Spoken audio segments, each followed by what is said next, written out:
Welcome to Casual Yelling, a casual conversation podcast featuring 85% less yelling. I'm Matt Elfring.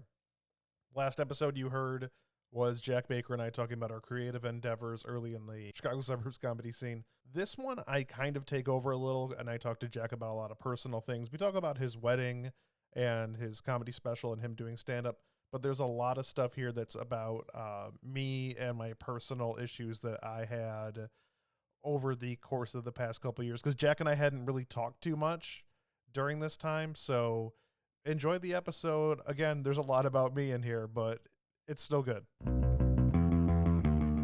Hey, speaking of joke 'em ups, Jack, you have a YouTube comedy special. I do, called Jack Baker's Disease. So Jack funny Baker's story Disease. about that name. I just did a show in Peoria Yes. yesterday. My friend Andrew Farrar put the show together. He used to be a comedian around in the suburbs. He moved back to Peoria. But as part of like the promo, he went on like the local news station to talk about the show that they were doing, which is super cool.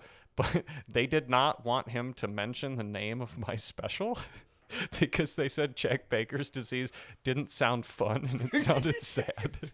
It kind of does. Yeah, but I mean, it's a joke. It's a joke from Yeah. his special, and it's also just good branding because it gets my name out there. Because what is it? It's like persistent headache. New daily persistent headache. That's what it is. Yes.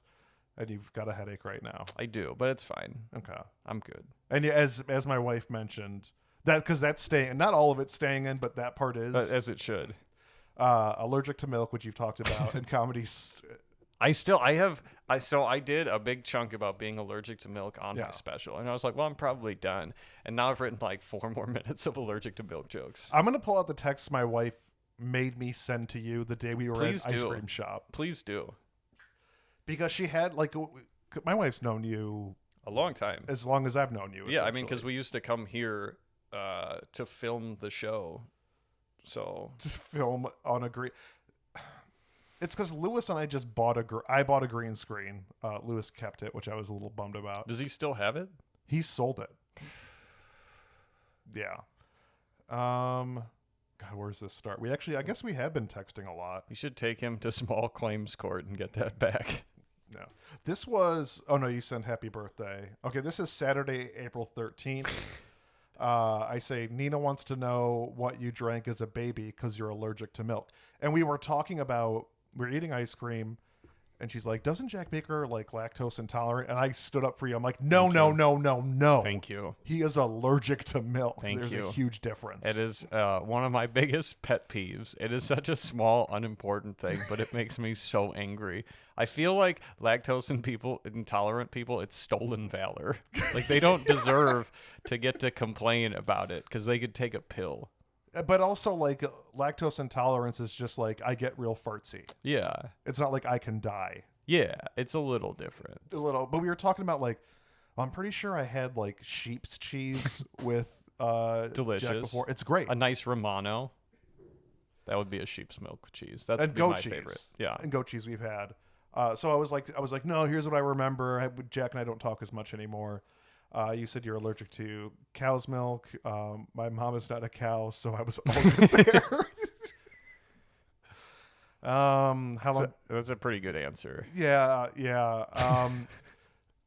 She wanted to ask you more, but she didn't have your phone number. So you said, I drank milk until I was 5. I was dealing with really serious ear infections and testing out to figure out that it was milk, and you stopped drinking in kindergarten. Yeah. How do you stop drinking milk in kindergarten during I'd say the 90s for you, because we're a little bit like, because milk's the only thing they have for drinks. Oh, that's like my new joke. Like, Oh, I'm sorry, I'm stepping on your new bit. Like Colleen now, my wife is a teacher. And Okay. she has a nut-free classroom, and there was no milk-free classroom when I was a kid. Like they No. would bring milk into the classroom every single day. It was the only thing that they would ever bring in for the class. So you just had to. I just watched everybody drink milk. Were you jealous? Yeah, because it's like, like sometimes they get chocolate milk, which is like a double insult. Oh man. Yeah. But like, were you allowed to go to the drinking fountain at that time? Because like they don't let you leave the class. No, and that was the time too. Like you couldn't even bring. Like 5th grade was the first year you were allowed to have a water bottle in class. Like before that, it was just nothing. Yeah, I remember that. We were Yeah. allowed juice. I think Capri Suns. I remember because we always made the principal of the cafeteria open them. Remember the commercials for Capri Suns where it's like, adults can't open them, and they like, has this ever happened to you type thing? Yeah. So we make the principal open them, and almost every single time he would squirt himself in the face. Why? How? Who came up with the Capri Sun? And what a terrible package It's a design. bad package. Juice boxes were already perfect on their own. Why were you trying to reinvent the wheel? Because they wanted to stick it to adults in the 80s and 90s. Take that, you out of touch boomers. Get out of here with your juicy juice. Oh, so we kept talking for a few days, and it was very serious. It was a very brief conversation. I remember it going longer. I remember it being way longer too. But it was Did mostly, you call me? I probably That called. probably is what happened. Yeah, because then my son had questions. My 6-year-old son. Yeah. Like, you can't drink milk. I drink strawberry milk every day. It's like, get out. This isn't your conversation. Does he drink strawberry milk? Every day he gets home from school, I give him strawberry milk and some Cheez-Its, and he chills. And then we do some homework for a while. Then I make dinner like a real man. Yeah. And then leave the construction and furniture putting together for the women. We've got dishes to do and meals to cook. That's not even a joke. That's what but we discussed this before, but that's really what both of us do. Yeah, I was just calling back to a conversation that we had off of the air. Meanwhile, the stuff with my wife stays in. No, but you had the comedy special at the Vault in that's Batavia. Where it's right across the street from where I get tattooed. Ooh. Yeah. By the way, a lot more tattoos than when the last time we hung out, I think. Still no tattoos for me. My body is a temple. As you get older, they hurt a lot worse. Yeah. I just got one on my chest, and it was, I think, like 3.5 hours, and I wanted to cry the entire time. Yeah. You get old, and I don't know. I believe it. But yeah, I taped in Batavia. Yeah, it's an old bank. Yeah, it's pretty cool. I will be headlining Saturday, July 6th. I have no idea when this is coming out, but get your tickets at comedyvaultbatavia.com. It's about a month from now this is coming out. So that'll be like perfect timing then. Get your tickets. Watch Jack Baker tell some jokes. New jokes about milk. Yeah, and other things. I got lots of stuff going on. About your wife being a cheerleader. That stuff's probably... Oh, no, I have one about her coaching cheerleading now. I'm repeating jokes from, I think, like right before you married Colleen. Yeah, that was a good one. That was like the opener for a very long time. But you've always had good jokes. That's the thing. Thank you. I like jokes. I spend way too much time thinking about them. Wait, how? For me, like I have notebooks and Google Docs of jokes that I've written, and I'll pass along to like Drufke or my friend Sarah Clancy, and they'll both tell me like, "This is too angry. You can't say this." But like within you never really wrote stuff down like that. I wrote like word for word what I was gonna say. No, I will jot down ideas in my phone. I have like a couple notes, like folders that's just like joke ideas, and I try and like organize it. And in my head, I'm like, yeah. And then once I finish the joke, I'll type it up, and then I'll move it into the folder that organizes them by category. Because I'll have one that's like milk. I'll have one that's like my headache disorder. I'll have another one that's like ulcerative colitis. It's a lot of health material. Keratoconus, that's a new one. Your new character should just be Dr. Baker. I keep thinking about like coming back. Did we ever talk about like the day I quit? Which one? You quit stand up so many times. And we I did wrote it about as a it. bit in the Burbies one here, which is the Suburban Comedy Awards. Yeah. We did a memorial segment for all the all the shows that ended and all the comedians who quit, and Matt Elfring was mentioned like 4 different times in the memorial segment. Because I would get mad and I'd write a long piece about how I'm frustrated with comedy, and then I'd say I'd quit, which I should have just said I'm frustrated with comedy and here's the reasons why, and just not mention quitting. Yeah, and you should have printed it out, and you should have nailed it onto the door of the Comedy Shrine. But like the day that I quit was it was. Do you remember the Burbies I did as Joey Savior? You did it a couple times. It was like the last time I did it. It's always me and Kat. Well, it would be implied by the last time you did it. Yeah, the last time I did quit. It. No, and then I did it a couple more times.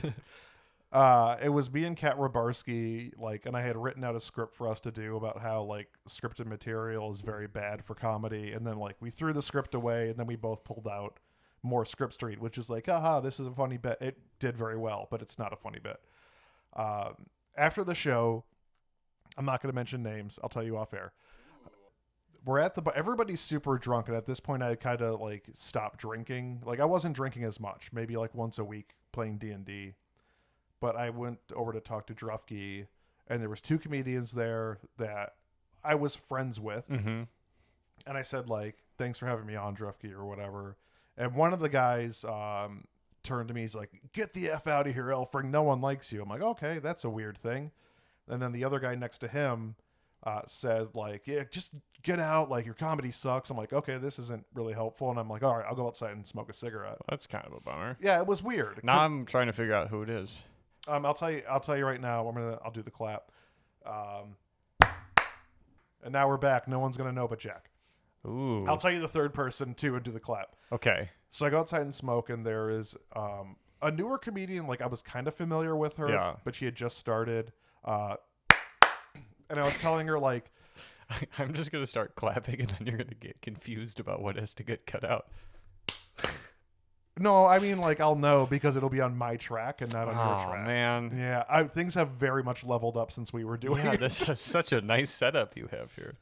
So I go outside and smoke, and this woman was like, "Why aren't you doing comedy as much anymore? Like I really enjoyed the characters, and even like when you were doing it as yourself." And I knew that was a lie right there. I think I might be the person who enjoyed your jokes the most. Probably. And I probably remember them even better than you do. like what? I feel like I remember so many of your bits, like Matt Awesome Sex. Mad Awesome Sex was a good joke, and It is a good joke. It's not problematic through today's lens either. I don't think it is. I think it could still do it now. I don't think any of my stuff was problematic actually. By today's cultural lens. Yeah, I think it would be fine. Like the stuff about going bald was great, and how it's like, yeah, that stuff was good. I mean, comparable to Ezra, I think about that joke all the time. That's good. I make that joke all the time. That was such a weird one-liner where it's just like I didn't have transitions between Yeah. jokes, and I'd be like, I've always wanted to start a '90s alternative band called Comparable to Ezra, and that would fly over everyone's head now. But like Yeah. 10 years ago, it was just millennials and Gen X that liked it. But so I'm talking to this woman outside, and why don't you do comedy anymore? I'm like, well, I have a kid, like I've got a wife, we have house payments, and I've got a full-time job, and like I can't devote much any more of my time to this because I feel like I'm taking away from my my wife and child. And she looks at me very, very mad.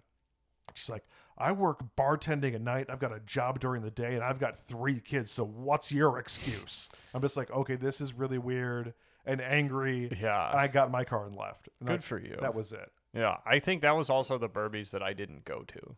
Yeah, you weren't there. It was a bummer for me, Yeah. actually. I might have gone if I knew you were going. Yeah, I didn't really promote that. I was just Yeah. like, I'm just going to go up there and do Joey Savior, so I'm going to hit on the men and women in the first row. Yeah.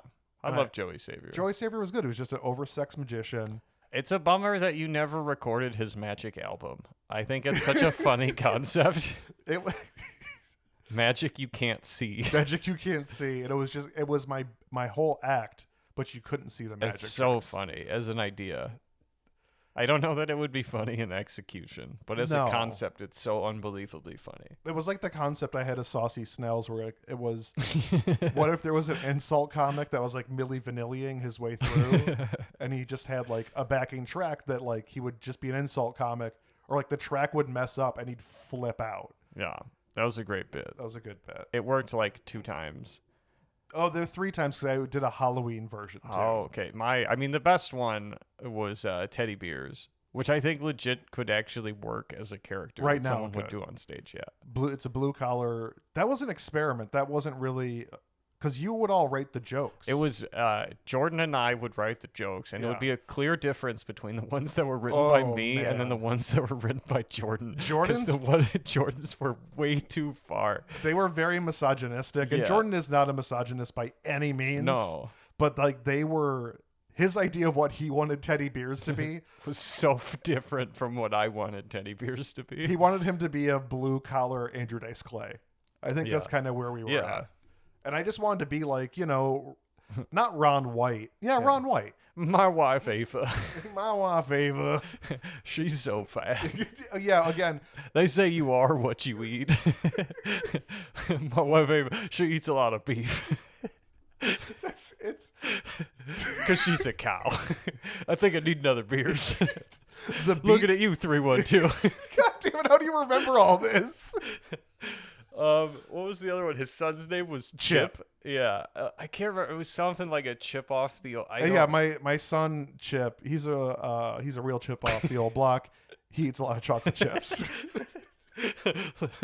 Need another beers. Beers. The other one. Here we are, PBR. My favorite one was I walked into my son's room. I'm not going to do the accent. And he's telling me he's going to the Gathering of the Juggalos. And I asked what the Gathering of the Juggalos was. And he said it's these rappers that dress up like clowns. And he had a bunch of those posters on the wall. And I said, that's great. Go have fun. In other news, I got a room to rent. Something like that. Yeah. I'm trying to remember. There were more. I wrote so many dumb jokes for this. They were so bad, but like it was at that time I was like we'd go to open mics and you'd see so many people starting out for the first time. Yeah. And there's nothing wrong with that, but like sometimes it'd be a crowd killer because they were just trying to do offensive stuff. Yeah, well, you don't know what's funny. Yeah. And also when you're a young kid, like the stuff that you're influenced by is usually like the kind of like most out there offensive kind of things. Lots of Dane Cook impersonators. Yeah, for sure. And I mean nowadays it's like the Joe Rogan Kill Tony like podcast bros. That's like what they look up to. So like all the kids who are like 22 starting comedy, they like revere Kill Tony. I don't even know who that is. It's a show where like you get like a 1 minute to go up, and now they run it at like the Mothership in Austin. They used to do it at the Comedy Store in LA. But you get like 1 minute to do stand up in front of like Tony Hinchcliffe and he has like other guests as like the panelist, and like it's just bad open mic comics, and then they get made fun of. And then occasionally someone will do well, and they'll be like, "All right, you can come open for me at this place." And that's a podcast? Yeah. That's weird. Yeah, it's not my thing. It's a lot of people really like it, and it's been good for comedians in some ways. I mean, you're getting time. Yeah, it's really successful, so Tony's got a really good thing going. It's just not for me. Yeah. I remember we do all these, I say all these open mics when you're in the suburbs, you do, like if you were lucky, if you got 2 a night, because it's so scattered out here. But you get a lot of new comedians, and people were telling me like, you know, your character stuff is funny. Like, why don't you just go up 6 times during the night when there's lulls? And I'm like, that's fine. And those characters were all just impressions of people I hated in this scene. Mal, the limo driver. Oh God, I forgot about that one. He was kind of like Dennis Miller. That's I would just say Babe and then put in the weirdest references. I would just do Dennis Miller. Yeah. Like if you don't get me, you're not smart. But like Dennis Miller's not smart. No. He just has weird references to things that he read in a book once. Yeah, I'm talking. There was the newspaper salesman, Charles Worthington III. He was from Peachtree, Alabama. His newspaper was about to go out of business. The Peachtree Gazette, and he was trying to sell subscriptions. It's like we have a great sports article about crew rowing and dog hunting or something, about duck hunting. Yeah, it was good stuff. Hollywood producer Greg Alexander. And he would just pitch ideas for movies to the audience because that's how movies got made.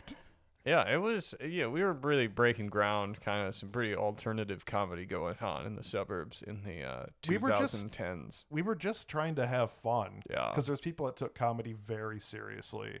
Yeah. And it wasn't fun. No, it becomes not fun when you take it seriously. And it was just trying to like, that whole time for me was like, I'm just going to make my friends laugh. I don't give a shit if any of this does well. Or if, who cares about the audience? Those rubes. Well, it was all open mics, so like I never did this stuff.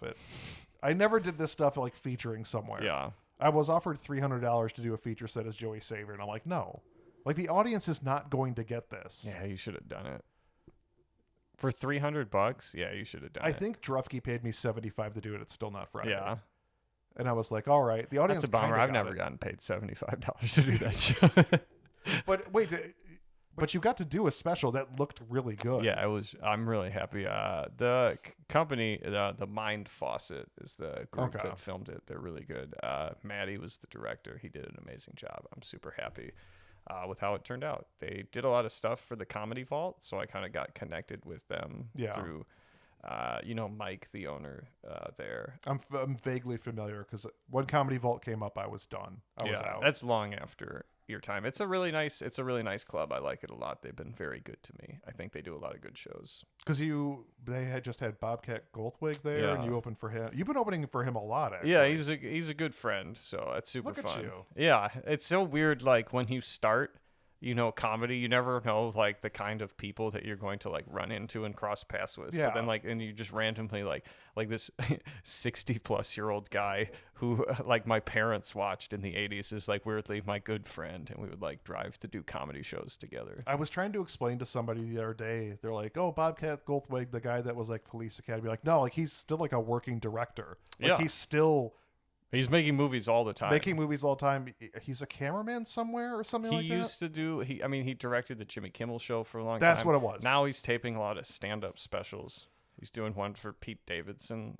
Yeah, like he's a busy guy. He's doing well for himself, and he's still doing stand-up because sometimes you'll see comedians you remember doing stand-up still, but that's just what they do. Yeah, and also, he writes jokes. He's not just like touring on the act, that's back then. Like a lot of people who reach some level of fame have continued. Charlie Murphy, I saw just do the same thing. Yeah. God, there's a lot of guys in the 80s just still doing the same thing. Yeah. That's weird to think about. Jerry Seinfeld still doing the same thing. I saw him complain about something again recently. Yeah. Probably cancel culture. And I'm like, nah, just shut up. Go back to talking about Pop-Tarts. I kind of want to see that movie. I know I'm not going to be too into it. Because I remember I'd watch comedians in cars, coffee, whatever. And there'd be moments where I'm like, God, he's really homophobic, actually. Yeah. Like, really homophobic. Yeah. Anytime I can't watch that show or anything like it, it always makes me think of that episode of The Simpsons where Krusty does stand-up.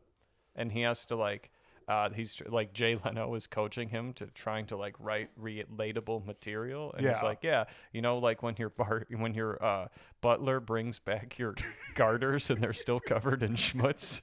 That's what I hear anytime a rich comedian complains about something. Like when like either Dave Chappelle, and we're talking about like Dave Chappelle as a rich person, not as like a transphobic person. Yeah. Or I know Cat Williams has a new one out, but it's called Woke Folk. I'm like, I'm probably going to hate the content in this. I don't know. I think he's thought about this stuff a lot more than I originally gave him credit for. Okay. Cat Williams, speaking about specifically. Chris Rock had something like that recently too. Yeah. Maybe. But then it was like Bill Burr, who like I feel like understands culture change better than the old timer comedians and explains why he thinks the way he thinks better than those people. For sure. I think it's also a different perspective because he is a white man who's married to a black woman. Yes. And so I feel like he has a different perspective and level of understanding on some of these things than a lot of the other comedians who just his level of fame and like from the same time as he was, that just live in a weird bubble. Like Jerry Seinfeld's weird rich comedian bubble. He's so rich. I don't think you can be funny when Netflix paid you $20 million. Was that how much it was? I know that's how much Chappelle got for his deal in his town that he owns. Yellow Springs, Ohio. Someone tried to explain to me why that's not a terrible, like he got them out of recession or economic disaster or something. Didn't Bruce Willis buy a town in like the 80s or something? Some small town somewhere. Why would you buy a town? I don't know. There was some TV show where someone did that too, or like a movie. Was that an Adam? Well, no, are you just talking about Schitt's Creek? I guess It's Schitt's Creek. Okay. Which is good. Yeah, I mean, that's a good. Yeah, exactly. That's what you. It's a good investment because if you ever fall apart, you can always move in. There was like when I was out in Hawaii. Speaking of being rich, not at all. God, what island were we on? Kauai. We were on. You can't even remember which island you were on. There's just so many that you visited. I've been to 3 islands. 3? Man, that's more islands than me. How many have you been to? 0. Oh boy. Yeah. Sucker. I've never felt more poor than I do right now. We were at Kauai, which is like they filmed Just Jurassic invite Park me to your there. fancy podcast Yeah, welcome- studio, just bragging about all your trips to Hawaii. While you're in front of 3 arcade machines. I'm sorry, 4 arcade machines. And skee ball? What is this? And movie theater design chairs, which my father-in-law didn't want, and I said, we need chairs. Oh, those look pretty comfy. They are pretty comfy. Yeah, No, we were in Kauai where they filmed like Jurassic Park, and that's it's so cool. like I think it's like 80% or 75%. Charlie horse. Oh, you got a Charlie horse? Yeah. This is wearing you out. The 1 hour of sitting. I don't know. I'm just tired of being around Matt. No, it's just my hamstring just tightened up really bad. Oh, I'm sorry. Do you want some more water? I might stand. I don't know. Jack looks like he's in so much pain. Oh, my right now. leg hurts really bad. If I stay right here, it'll be fine. Probably means I have not been hydrating enough and having enough electrolytes. You have so much water. I have Gatorade if you need some Gatorade, if you want some sugar. Oh, thank you. I will be all right. Are you sure? Yeah. Th- Please leave this in the episode. This is riveting I am. stuff. Is Jack going to be okay? It's the next comedy Users special. comment and weigh in. Your next comedy special is Jack going to be okay. I mean, that's good. So they filmed Jurassic Park here. 75% of the island is just like forest, and like no towns are allowed to be built there because the guy who owned AOL bought most of the island and said like locals, you can do what you want with this, like put tourist stuff on here, make money off this land, but no one's allowed to build on it. It's like because all these companies come in like giant hotels. Oh, yeah. And he's just like, no, like this That's is cool. for the people of the island. Look at that one rich person doing something good for the world. That's the only example I have of a rich person. And that's why America Online failed. Yeah, this guy's doing good things. Meanwhile, Mark Zuckerberg, he owns a whole island of Hawaii. That makes sense. Yeah, he seems like a real Yeah. garbage person. I mean, we've all seen The Social Network. We have. Make sure to subscribe to Casual Yelling on Facebook. Well, you just killed the reach on this podcast. It's going to be shared to 2 people, which is you and me. I've killed the reach on this show since it started. Really? Oh yeah, this show's it's so weirdly niche. It's like this week I'm talking to comedy guy. Next week a wrestler. Wait, so this isn't going to advance my career and sell tickets? Not Comedy. at All right, all. then I'm done. The I'm leaving bit, which is always so good. It's so good for radio because you can't see me take the headphones off and No, but what pretend you to get do, you do this. Oh, that's good. Yeah, because you have to hear the headphones. Yeah, I should have done that. Can we do it again? Yeah, let's do it again. Don't edit. Wait, let's try that. Let's try the bit again. 3, 2, 1. Wait, should I clap? No, you don't. You just have this is all staying in. Okay. You just have to say you're leaving, then put the headphones down. All right. Can I get another countdown? Yeah. 3, 2, 1. Oh, I was. Okay, wait. I'll do the point. Yeah, I need the whole thing. Okay. 3, 2, 1. That was the worst point I've ever seen. I am done with this shit. If we could, if there was a third person here, I'd get them to slam the door. Oh, it would have been great if you had a door slam drop on the board. That's not the same. No. I think we've discovered some drops that you need to get. Yeah. I mean, I haven't done any new things on here in a while. Like, let's see what there was a drop for this podcast. There's 3 sections of Jordan Holmes. Yeah. I think one that would be great if you could get Mason Don't Do Mittens. Or Mason don't do kids. Well, it was Mittens when we did the bit on the. Oh, yeah, Mason doesn't wear mittens. No, while but no, it murdering. was because he wouldn't kill cats. He would not. Right. He would not harm cats. I think dogs were okay, but definitely not cats. And so Mason Don't Do Mittens was like the one that we put that clip on. That's all getting cut. This is gonna be so annoying to edit. No, it's not. That's why I do the claps. I see Yeah. the clap. I'm like, okay, that's where it has to. But I'm leaving this part in with us talking about things getting cut. That's good. It like leaves a little intrigue for the audience. Like, who are they talking smack about? Yeah, that should be like the Patreon version. If you pay for it, then you can get the who we're talking smack about. I would feel so bad about putting that in. Yeah, I know, but like we gotta figure out how to monetize this bad boy. I mean, there are people that subscribe, but like, I only offer. I'm gonna do it with you after this though, but it's gonna be audio only. Like the one thing I do that people pay for, Okay. because like, when I was on Substack and just doing writing Yeah. and then my old show on that, I had a whole bunch of subscribers. Yeah. And I was like, this is like awesome. Like I'm actually making money like That's as a the writer dream. on my own. Yeah. Then I went to Patreon. Patreon's so video focused, not even that audio focused. But like writing doesn't translate very well there. And like you have to be a video person. I'm like, I'm not a video guy. Like I remember doing stuff at GameSpot and they'd have me on video and I'm like, this is not my thing. Yeah. Like, hey, we're here at New York Comic Con and we're just having so much fun. And I'd just be dead inside. Yeah.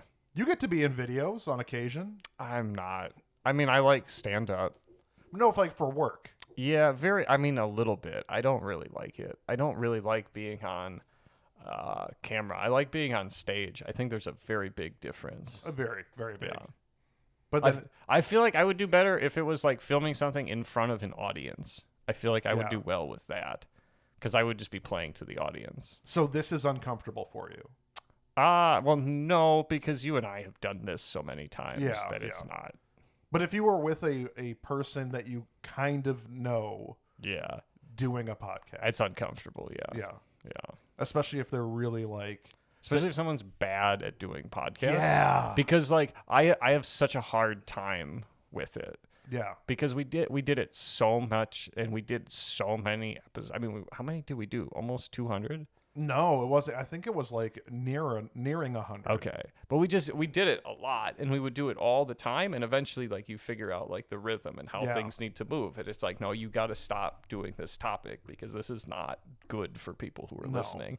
And so whenever like I'm doing someone's podcast or something in my head, I'm like editing and like trying to produce their show and make it better because I feel like that was why I got promoted from intern because I was the only one who would like keep us on task with like Yeah. you and Lewis especially would just like go off in all kinds of hilarious directions. And so it was like me to like make sure that we like stayed on and actually like got through Yeah. the different segments and like tried to like bring it back to the actual topics. That's the issue. This is going to be, we're doing this as two-parter, I think. That's fine. I mean, we're already over an hour and this show's like 45 minutes to an hour usually. Oh yeah. Let's see.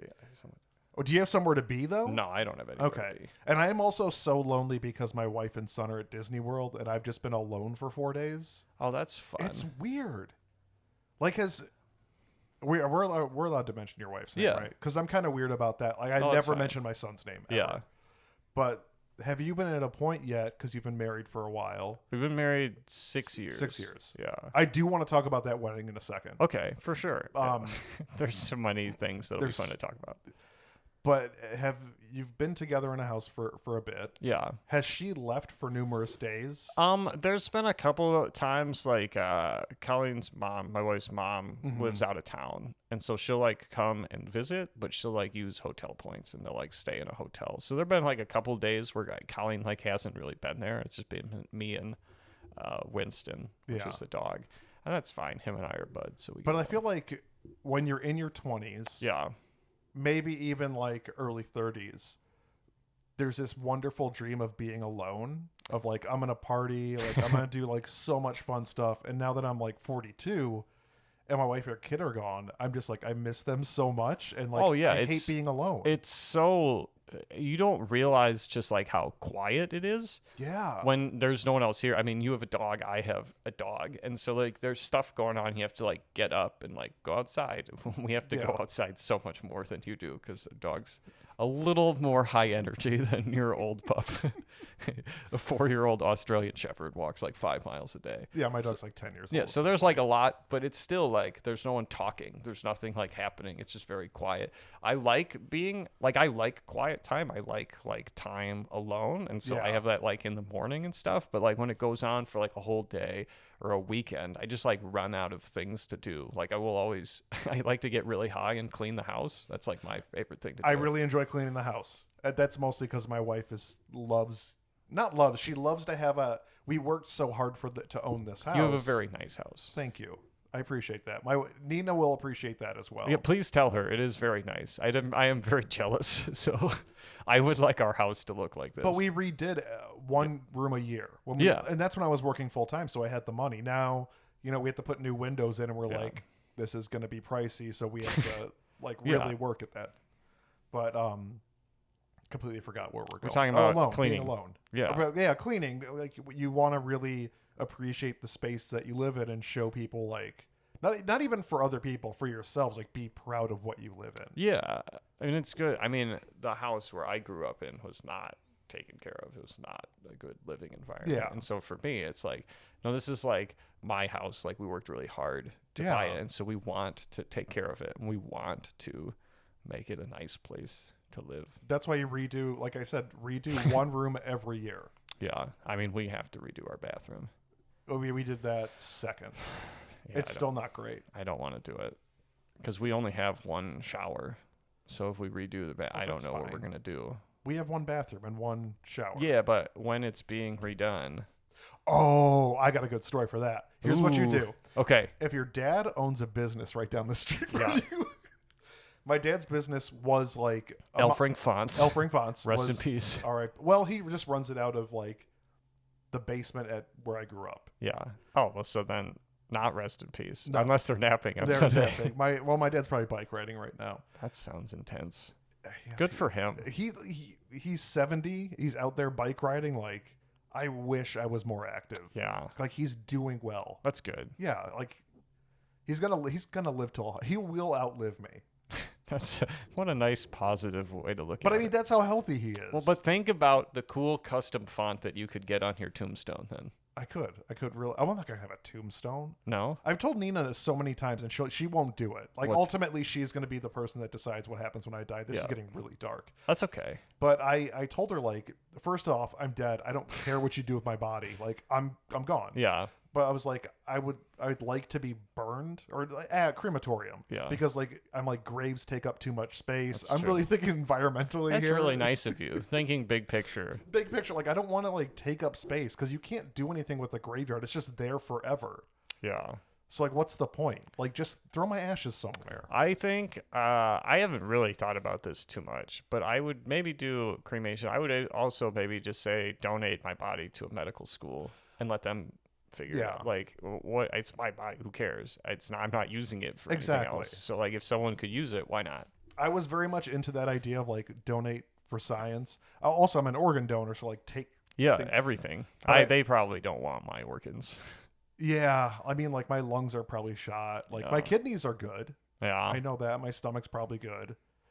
But like I saw a report on what they actually do with organs and stuff. It was probably Last Week Tonight with John Oliver. Yeah, and it's like there's a lot of sketchy stuff. So now I'm like, maybe just if we can do a kidney transplant on someone. Oh, it's such a weird double-edged sword. You want to do good after you're dead. Yeah, but. Anyways, it got dark. But I told Nina, just burn me and throw me somewhere. But she has ideas of what she wants to do. Stuffed and mounted and set on the couch. Yeah, that'd be funny. Yeah. That'd be really funny. I mean, I'm just trying to look at it realistically. Like, I'm epileptic.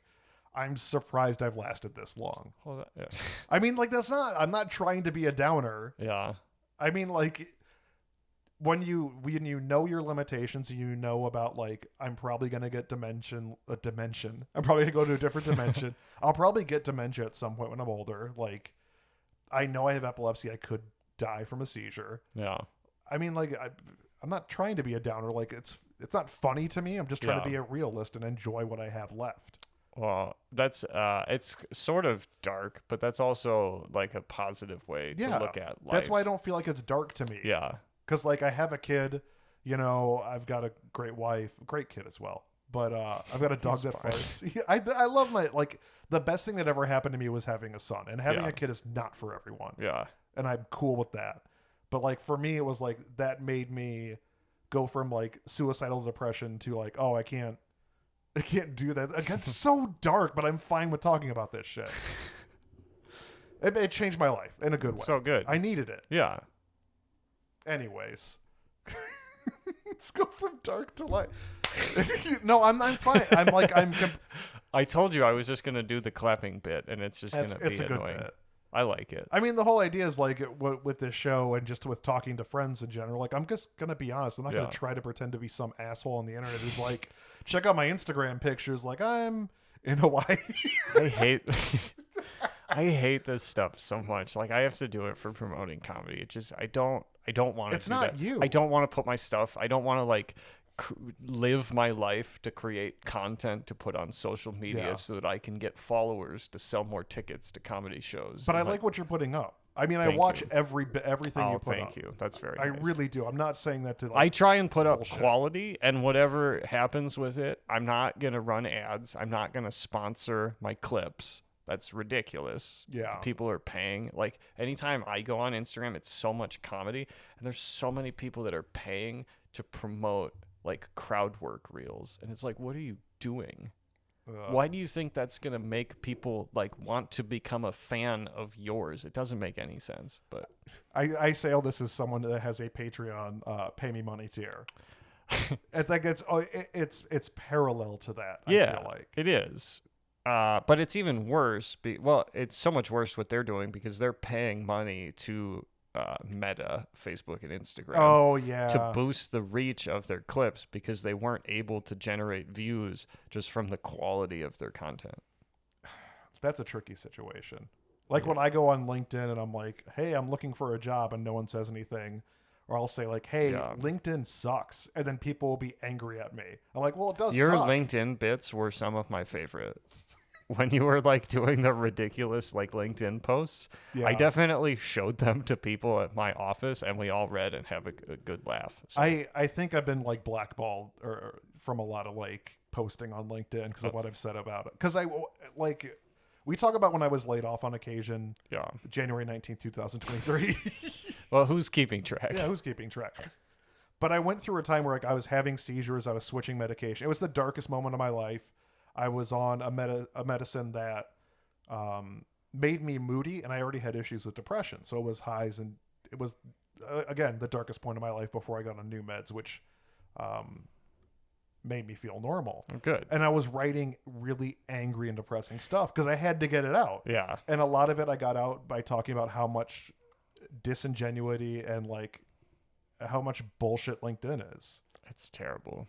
It is. And I just want a job. Like, I'm a good worker. I call shit out like when I see it. Not in a bad way. If I'm wrong, I'll say I'm wrong. But LinkedIn is bullshit. It is. Prove to me I'm wrong, somebody. Like, the fact that you can just, like, have...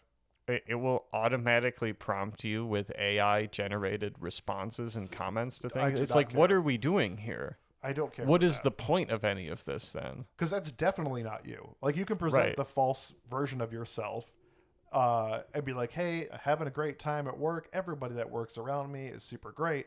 But then when you have AI write it, it's like, that's not even... Right. There's no connection. Right. There's no person. There's no, like, humanity in it anymore. Exactly. I mean, that's an issue I've had to deal with when we were at our former parent companies. They want AI to write stuff. Again, they did that for CNET, and CNET... Do you remember we used to do, because at the time when we did First the Net, you were working for Comic Vine, or was I still at ECC? I think it was Comic Vine. Yeah, and because I would always say CBS cares, because we were working. I was under CBS. Yeah, every time, and so I would do that so much. But the AI stuff was the company that bought us from CBS Red Ventures. Who I think I've talked a lot about how much I dislike that company. Good. They deserve it. It's even though the company that bought us afterwards, Fandom, was the one that fired me, I like Fandom.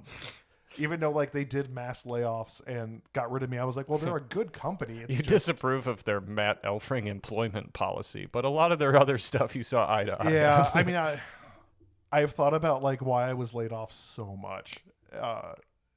And I understand in a sense because it's restructuring. And in another sense, I'm like, screw you guys. Not in a bad way. I work for them again. I'm just a freelancer. But I don't know. Work is weird. Yeah. We live in a weird society. We do. I haven't talked to you, Jack, about anything going on with you. Let's talk about your wedding. Okay. Let's do it. July, or wait, what day was it?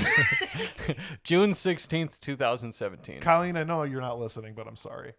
That's all right. We know that we were married. It's not like I'm going to forget the anniversary. We'll have a nice I'm about to make this completely about myself. That's fine. That's fine. I was doing E3, hosting a live show. Yeah. You did not come to the rehearsal dinner.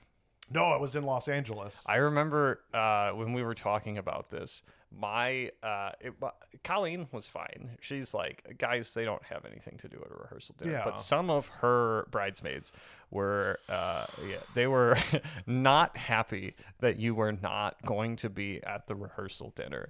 You had to be like, no, he's working. He's interviewing wrestlers for for an internet website. You don't understand. It's important stuff. Like, it's a literal, like, the biggest gaming website on the internet. I am on a live stream show, like, with like a woman who took me under her wings doing video stuff, Chastity Vincencio, who was like who is my sister. I consider her a sister. She was a great mentor. But like, we're interviewing wrestlers to like thousands of people at the biggest video game convention in the country. Like, they may not know that. Yeah. They didn't know what that was. And so Exactly. it just seemed like you were doing something for fun, and instead of like maybe like one of the biggest like work assignments that you have for the year. That was my biggest. Yeah. Yeah. Oh, now what were like? Do you remember anything specific? I just want to know. I'm so curious. No, I don't remember. They were just mad in general. Yeah, it was more just like that they couldn't understand how like I wasn't like a bigger priority, and it felt like choosing like some kind of fun thing instead of like your friend. And it was like, I didn't care. Colleen didn't care, so I don't get why you care. No. Colleen was always like super nice, and It's not hard. understood it. When you're a groomsman, you don't have to do it. You just walk up there and you stand, and then you go back. Like, that's all you do. That's all you do. Yeah. I had been to so many weddings. Yeah, I mean, you were an adult. I was married. Yeah, you were promoted from groomsman to groom. Yeah. But I remember, like, I came home on a red eye. I got no sleep, and then I got to the wedding stuff early. Yeah, And I remember being on the bus, and all the guys are drinking. I am not, because I am on 2 hours of sleep. yeah. And I remember one of the bridesmaids was just like, boys.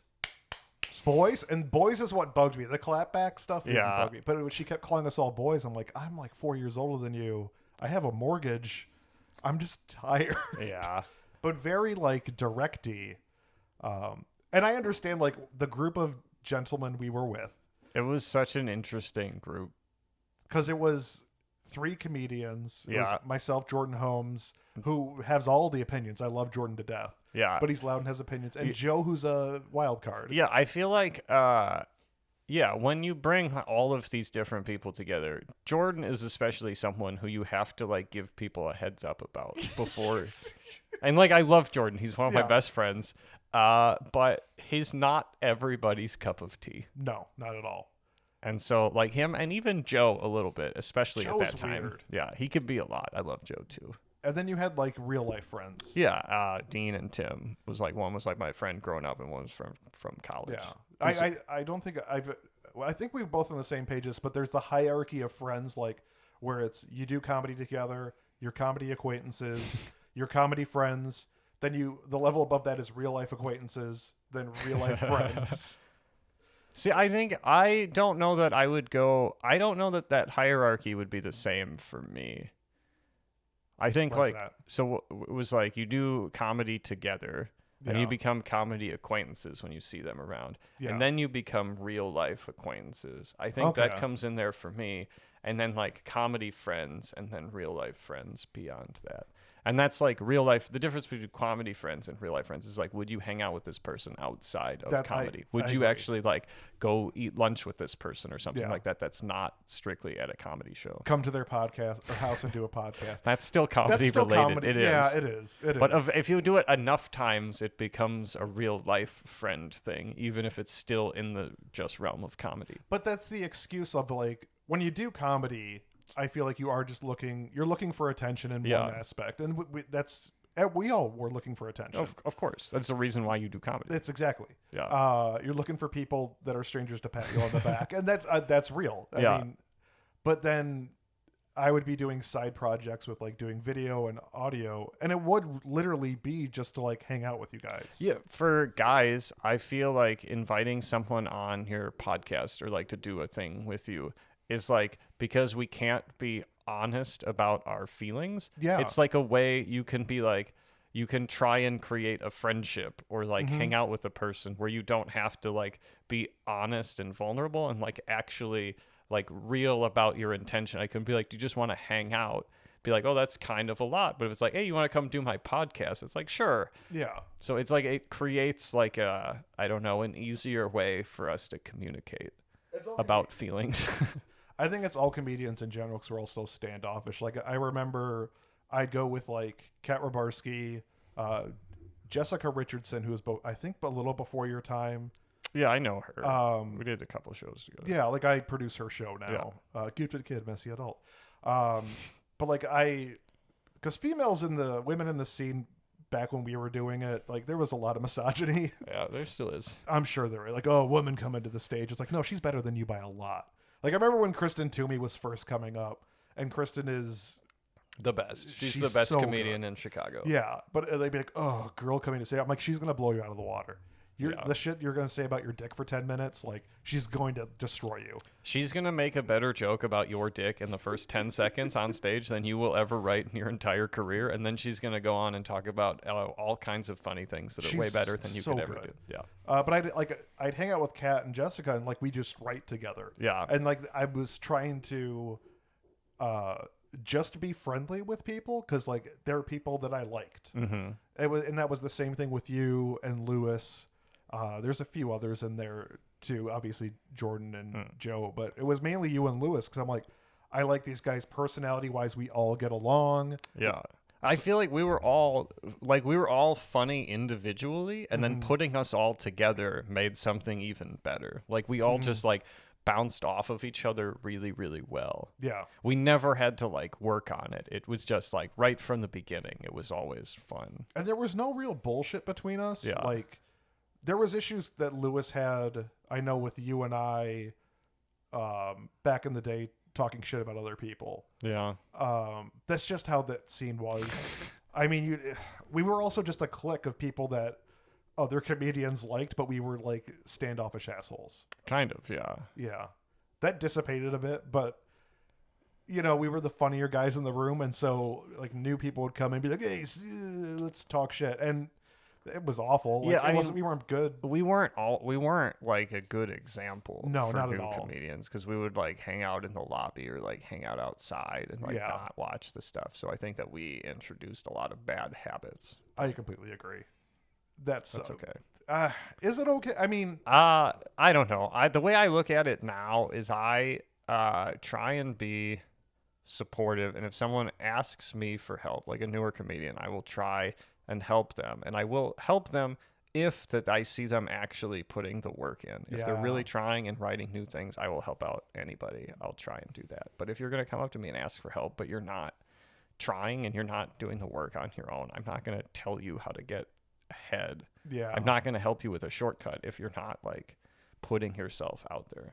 But that's something you learn that comes with growth within comedy, like and just being an adult too. Yeah. Because I feel like I've been around for so long, even though I'm not that old. You're so I was old, the Jack. youngest. Like I was You just were the so little much kid. younger than everyone else back then. But there was no other young kids, so it was either like I was gonna hang out with you guys or I was just gonna be by myself. It was, God, who was it back then? These are names that no one's gonna know. It was you. Eric Younglove was. Yeah.